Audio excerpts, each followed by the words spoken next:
Welcome to Live Mike with Mike Romigh, presented by Heritage Valley Health System, the show that talks about what's happening in Beaver County, along with news and weather with Curtis Walsh, and sports with Matt Durzick. And now, here is the host of the show, Mike Romigh.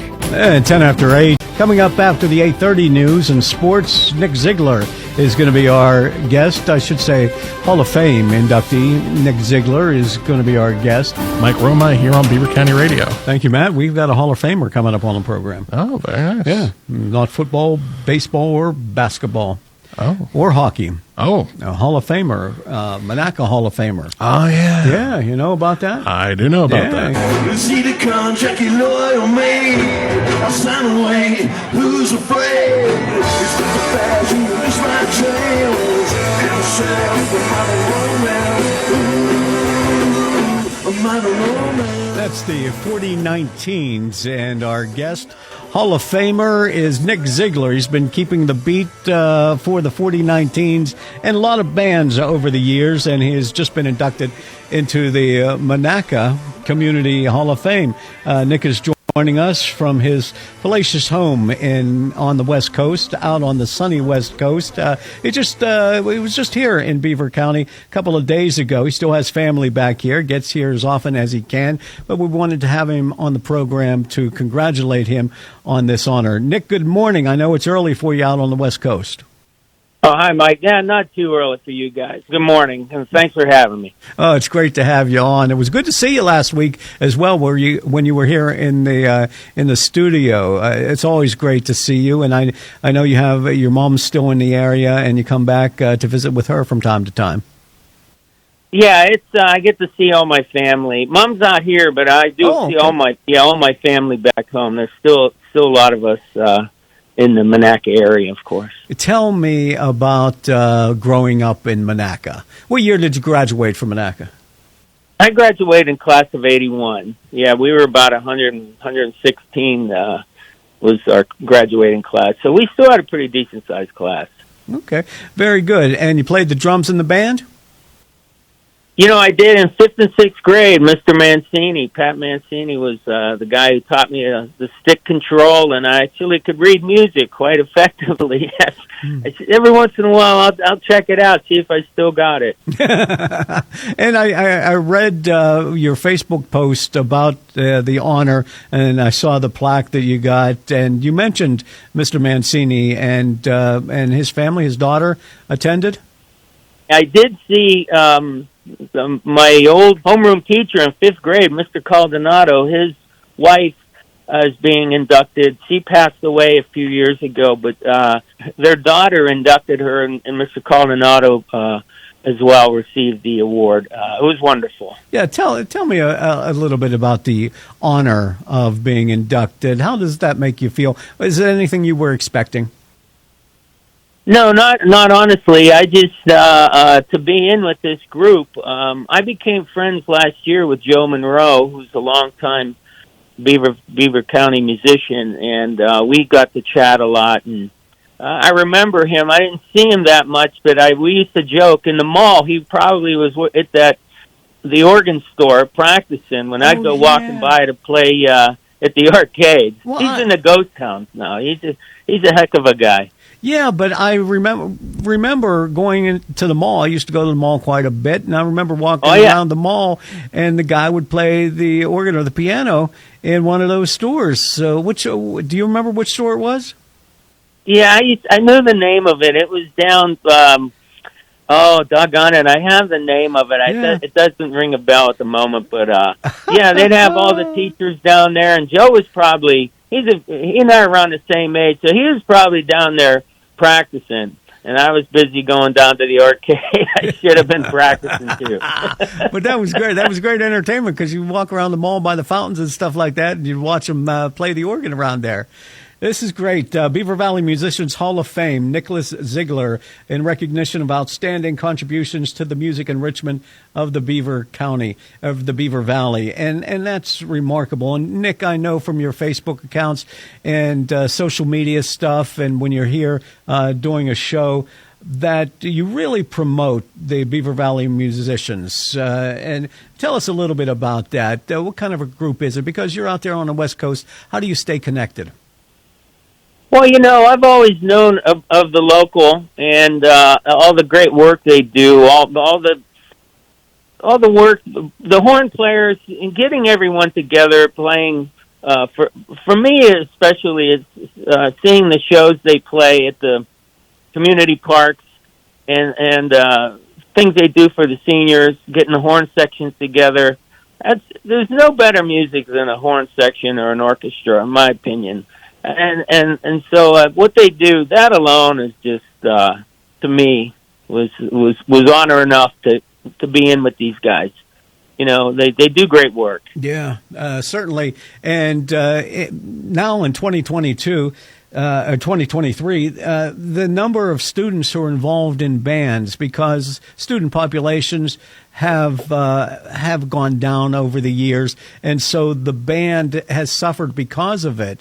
And I was at Geneva over the weekend. I've been at different functions where what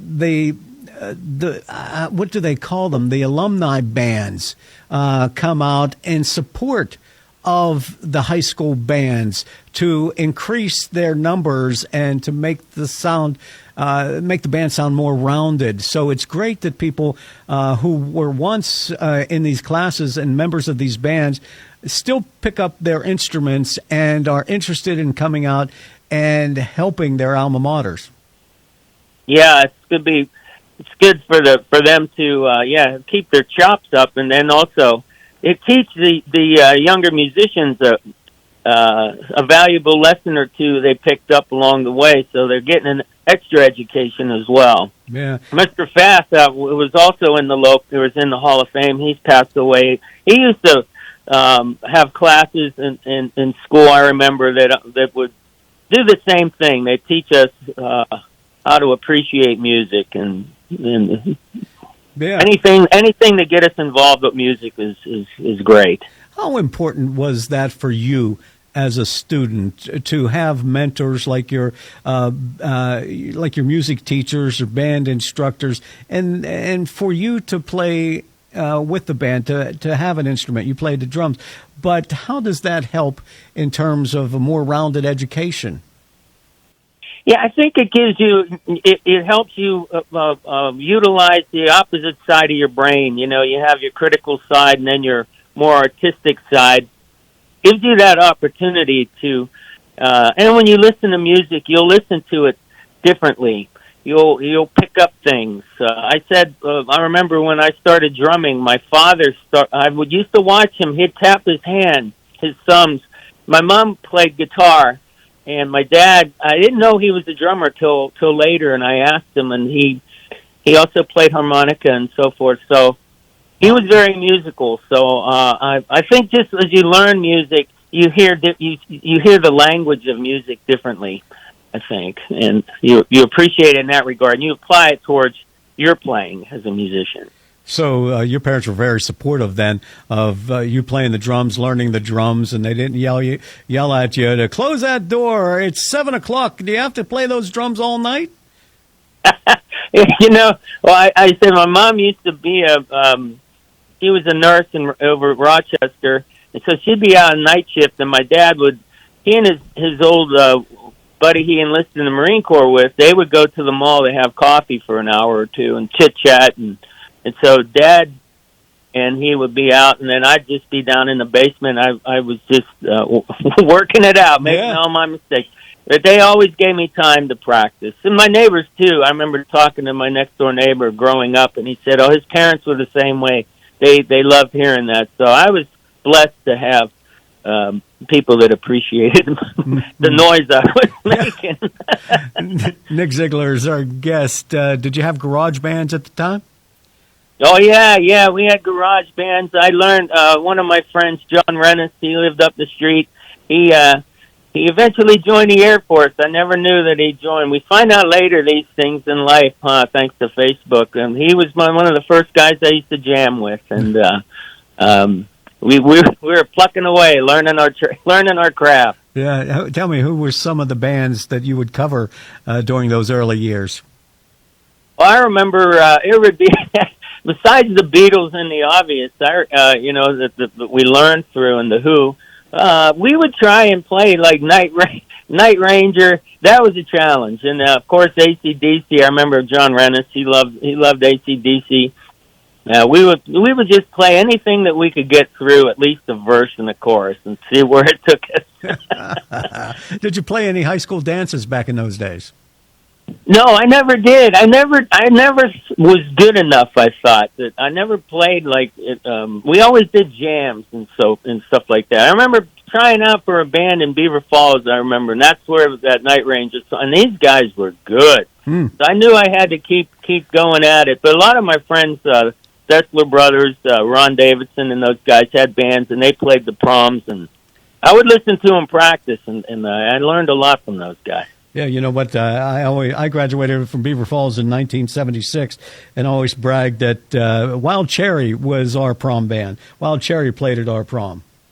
Oh, what a band to have at your prom! But Night Ranger, Sister Christian was their big hit back in the day.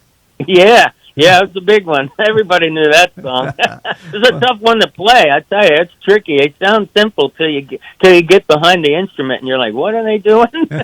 And at what point, Nick, did you say, "I can do this. I'm confident in it, and I want to be a professional musician"? I think around a couple years into it, I was a drummer in grade school and so forth, but I didn't have the kit, and I took a breather. But around 17 is when I was practicing a lot. So 17 or 18, I felt really good behind this. I just started one drum and worked my way down, and I always joke my dog quit being upset when I'd be practicing. I knew I must be found a rhythm, and he liked it, so he was my judge. Did you start off as many kids in grade school with a drum pad? Oh, yeah, that's what we did in 5th and 6th grade, but I remember I would also practice on, I heard other drummers would do this on their book that they practice on. It sounded like a snare. So when you were in your house, you'd be playing on that. And we had the pad, and then, of course, Mr. Mancini had all the horn players would be in before us, so we got to hear them. And I was like, man, I want to play drums. I want it loud, you know. Monaca back in the 70s. Now, Monaca is near and dear to my heart. My mother grew up there and lived there until her death, and I know folks from Monaca. What was Monaca like growing up for you? Because big sports town, especially football in Monaca. So as far as playing an instrument and being in the band, I guess there might not have been as much attention paid to the band as much as the football team. Yeah, I just remember growing up, like any guy there will tell, and you remember growing up. I grew up by the baseball field there, the Little League field, so I'd see all those guys, and then it's all the different wards. So 5th Ward, you had all the great basketball players, everybody, all the pickup games, what was it called? The recreation. Remember, each ward had a recreation in the summer. Mm-hmm. Then downtown Monaca at the pool, really high-level basketball games where guys from every town would come in and play. And so the competition in that town was pretty fierce, and anything from a game of wiffle ball or rubber ball we used to play to Little League. Mm-hmm. We still talk about that stuff, you know. My buddy Sammy Pavlin, he's out on the West Coast, and we chit chat about those days a lot. Mm-hmm. So yeah, the competition was fierce. So you must have played up at Allaire Park?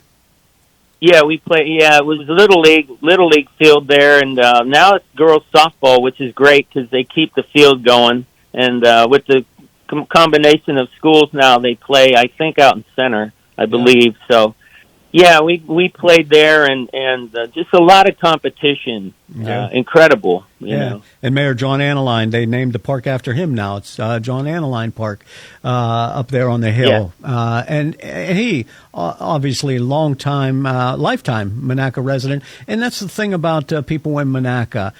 They're fiercely loyal to one another, whether it's Brad Davis, who played NBA basketball, or yourself. I'm sure there are people in the community that have bragged you up over the years and tried to lift you up as you do today in trying to support the Beaver Valley Musicians Union. Yeah, I talk with them a lot, and anyone that, when I learn of other programs going on with the union, it's very important to me, and I chat again. I always say when I come back, I feel like I'm Rumpelstiltskin. I still call things what they were. GB Plaza. My buddy Rusty Regnia, his dad was my coach in Little League. I call where he worked. It was Nova. And I think it's called Styropec. I still call it Nova, or my old buddy Cliff Kolaski. He's tremendous, and when I come back, such support. I love those guys. I love the town. I'm always here for you guys. Yeah, I hear that in everything that you do. I heard you on with Eddie last week talking about some of the places that you played, and now in your position working out in Hollywood. I heard your story about Clint Eastwood and the other folks that you have an opportunity to work with. How long have you been out there? I've been out here. Seems like yesterday, but I moved out here. I was in the service. I got discharged from the military out here, and I just stayed. I was around 1985, and I'd come back a lot, but it's hard to believe it's been that long. What gave you, say, the confidence to be able to do this, to move away from a small town in Beaver County that had been so supportive of you? You went into the military, of course, and you went out there. But again, keeping your, I want to say hand, but you were all in as far as music and the bands are concerned. And you have this network of people that you can call on.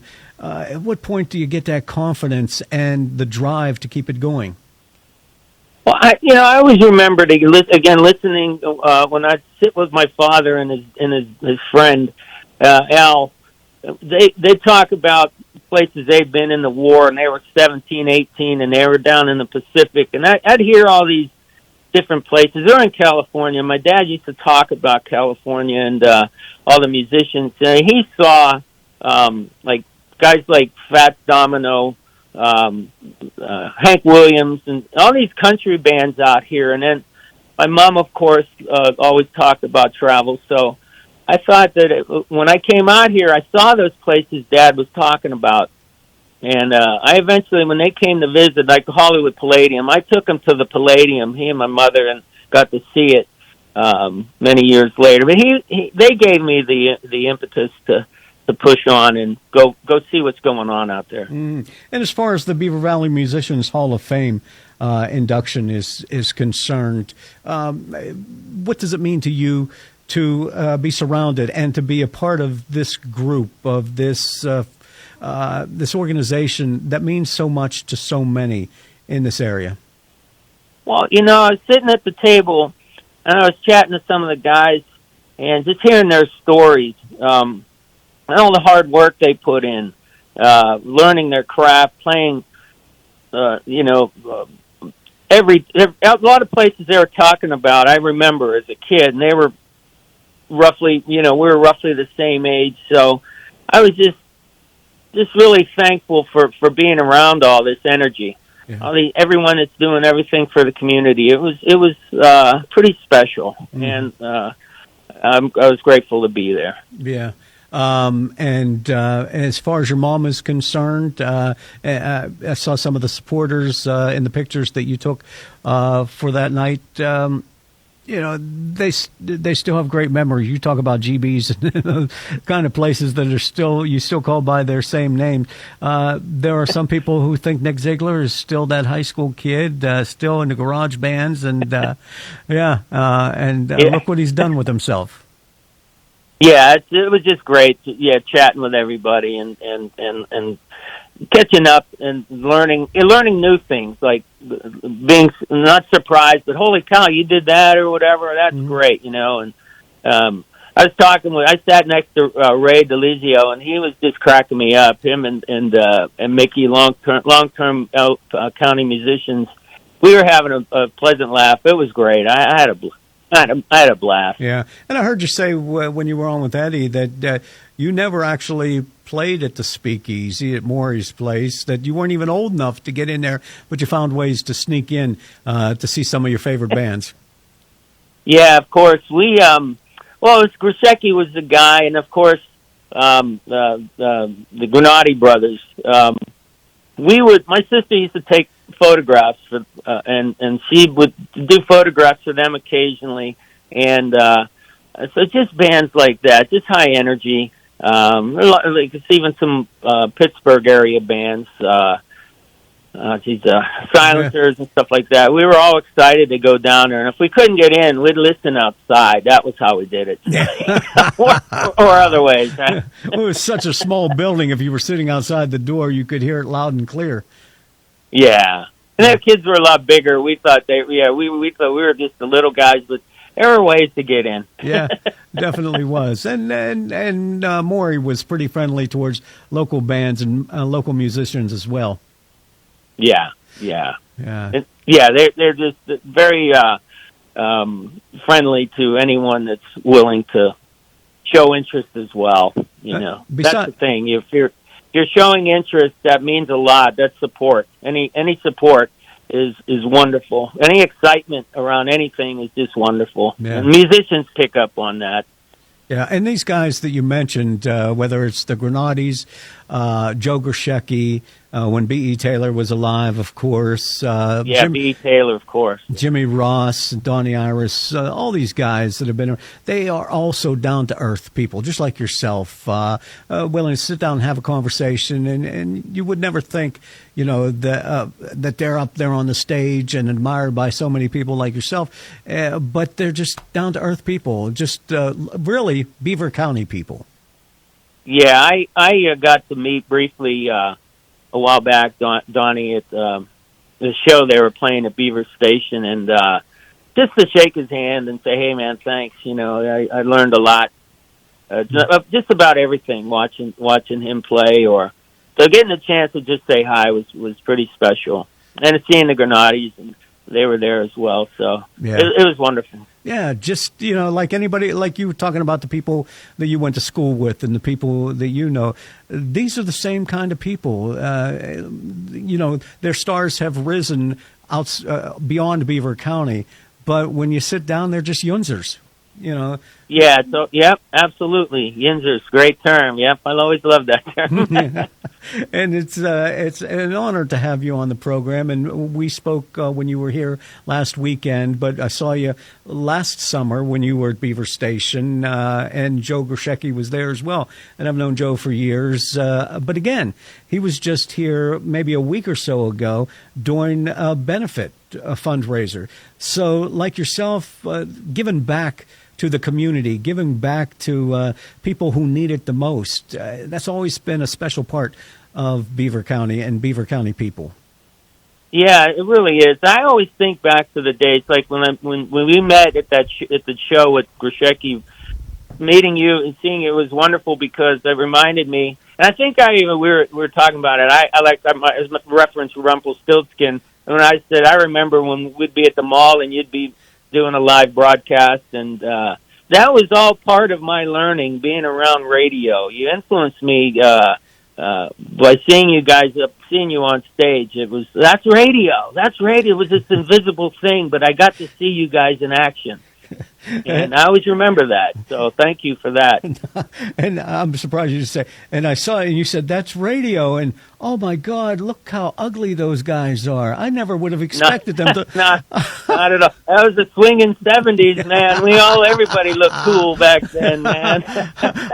I'm surprised. I would have never envisioned them looking like that. It was a special time. Yeah. Nick, it's always a special time to get together with you, and we hope to see more of you in Beaver County, and let us know the next time you're in town. I will, Mike. Thank you for having me. I appreciate it, and God bless everybody back there. You guys are the best. congratulations on the award. Great, Mike. Thank you very much. Nick Ziegler with us from the West Coast of the 4019s. The band, you check them out on YouTube. A lot of great stuff. This Live Mic is presented by Heritage Valley Health System.